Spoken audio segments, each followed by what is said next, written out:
மொத்தமா சொல்லிடுறேன். என்னுடைய உற்ற நண்பர் 2011ஆம் ஆண்டு மாண்புமிகு அம்மா அவர்களால் தமிழ்நாடு அரசு கேபிள் டிவி நிறுவனத்தின் தலைவராக நான் பொறுப்பேற்றவுடன் சென்னையிலே எனக்கு தினமும் மதிய உணவு அளித்த ஒரு நல்ல நண்பர். அந்த வகையில அவர் தந்தையார் அவர்கள் காலமான செய்தி அறிந்தவுடன் அவரோடு தொலைபேசியிலே பேசியவுடன் நான் கண்டிப்பாக நேரடியாக வருகிறேன் என்று சொல்லி காலையில் சென்னையிலிருந்து வந்துவிட்டு திருப்பி சென்னைக்கு செல்ல இருக்கின்றேன். ஆகவே நம்முடைய சேகர் ரெட்டி என்பவர் பரந்த உள்ளம் கொண்டவர். அவருடைய அப்பாவினுடைய ஆன்மா சாந்தி அடைய வேண்டும் என்று இறைவனை முதல்ல வேண்டிக் கொள்கின்றேன். எங்களை பொறுத்தவரை நண்பர்களுக்காக என்னை பொறுத்தவரை என்றுமே அவர்களுடைய சுக துக்கங்களிலே பங்கு கொள்பவனாக இருப்பவன் நான். ஆகவே அதற்காக நான் வந்து அவரிடத்தில் பேசிவிட்டு இன்றைக்கு காலை இங்கேயே உணவு அருந்த வேண்டும் என்று சொல்லி அன்பு கட்டளையிட்டு அதையும் நாங்களெல்லாம் சாப்பிட்டு விட்டு அவருக்கு ஆறுதல் கூறிவிட்டு சென்னை திரும்புகிறேன்.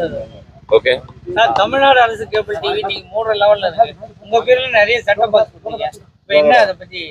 தமிழ்நாடு அரசு கேபிள் டிவி நிறுவனம் வந்து மாண்புமிகு அம்மா அவர்களாலே 2011ஆம் ஆண்டு துவங்கப்பட்டது. நீங்கள் உங்கள் அனைவருக்கும் தெரியும். அன்றைக்கு இருந்த சேனல்களுடைய எண்ணிக்கை என்ன என்பது உங்களுக்கு தெரியும்.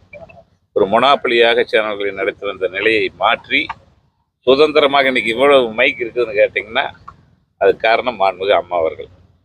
அம்மா அவர்கள் அன்றைக்கு முழுமையாக தமிழகம் முழுவதும் யாரெல்லாம் தொலைக்காட்சிகளை துவங்குகிறார்களோ அவர்களுக்கெல்லாம் கொடுக்க வேண்டும் என்று சொல்லி அனைவருக்கும் கொடுத்ததன் விளைவுதான் இன்றைக்கு ஊடகங்கள் பெருகி இருக்கின்றன. நல்ல செய்திகள் இன்றைக்கு வருவதற்கு காரணம் மாண்புமிகு அம்மா அவர்கள். அந்த கேபிள் டிவி நிறுவனம் மிகச்சிறந்த முறையிலே நடைபெற்றது. குறிப்பாக சொல்ல வேண்டும் என்று சொன்னால் லாபகரமாக துறையாக 7 கோடி ரூபாயை நாம் நம்முடைய அரசு கேபிள் டிவி நிறுவனத்தில் இருந்து அரசுக்கு வழங்கினோம். ஆனால் இன்றைக்கு என்ன நிலைமை என்று பார்த்தால் செட்டாப் பாக்ஸுகளை அவர்கள் வாங்கவில்லை. புதிதாக செட்டாப் பாக்ஸுகளை வாங்கி கொடுத்திருந்தால் அந்த நிறுவனம் இன்னும் மென்மேலும் வளர்ந்திருக்கு.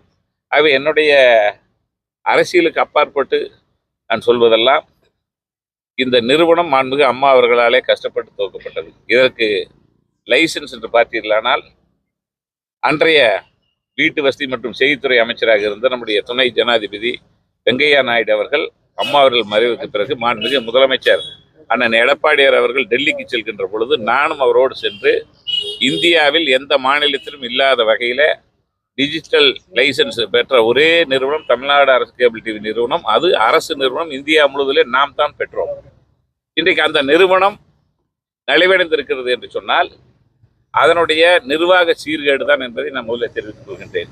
ஆகவே இந்த நிர்வாக சீர்கேட்டை உடனடியாக களைய வேண்டும். தமிழகம் முழுவதும் இருக்கின்ற கேபிள் டிவி ஆபரேட்டர்களுக்கு புதிதாக செட்டாப் பாக்ஸ்களை வழங்க வேண்டும் என்று அன்போடு கேட்டுக்கொள்கின்றேன். ஆகவே அதை செய்வார்கள் என்ற நம்பிக்கையோடு உங்களிடத்திலிருந்து விடைபெறுகிறேன். அரசியல் சுற்றுப்பயணம் அதிமுகவை எந்த அளவுல பாதிக்கும்? இதெல்லாம் வந்து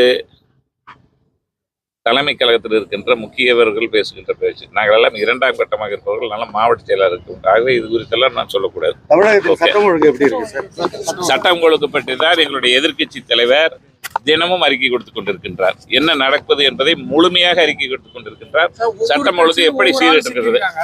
ஒட்டுமொத்த தலித் எதிர்ப்பா இருக்குதா இப்ப இருக்கிற சூழ்நிலை? அப்படியெல்லாம் கிடையாது. என்னன்னு கேட்டீங்கன்னா எங்களுடைய பொதுச் செயலாளர் இது குறித்து விரிவாக விளக்கமாக சொல்லி இருக்கின்றார். ஆகவே எங்களை பொறுத்தவரை இது அனைத்து இந்திய அண்ணா திராவிட முன்னேற்ற கழகம் அனைத்து சமுதாயத்தினுடைய இயக்கம். ஆகவே அதுல எங்களுக்கு மாறுபட்ட கருத்து கிடையாது. சார், இவர்கள் எல்லாம் இத்தனை மைக்கு கையில் ஒரு ஆளை வச்சுட்டு ட்ரெயினுக்கு போறேன். ஏற்கனவே குற்ற செயல்ல இருந்திருக்காங்க. அவங்களுக்கு முன்னாடியே தெரியாது அந்தந்த கட்சிக்காரங்களுக்கு இவங்க ஆல்ரெடி குற்ற செயல்ல இருக்காங்கன்னு. இப்போ வந்து நீக்கிறதுக்கான காரணம் இதுக்கு முன்கூட்டியே நீக்கிருக்கலாம்ல சார்? இப்போ வந்து அதிரடியாக ஒரு கட்சியில அந்த குற்ற செயல் சம்பவத்துல இருக்காங்க. இதுல வந்து நான் கருத்து எப்படி சொல்றது எனக்கு புரியல. சந்திக்கிறேன், மீண்டும் சந்திக்கிறேன்.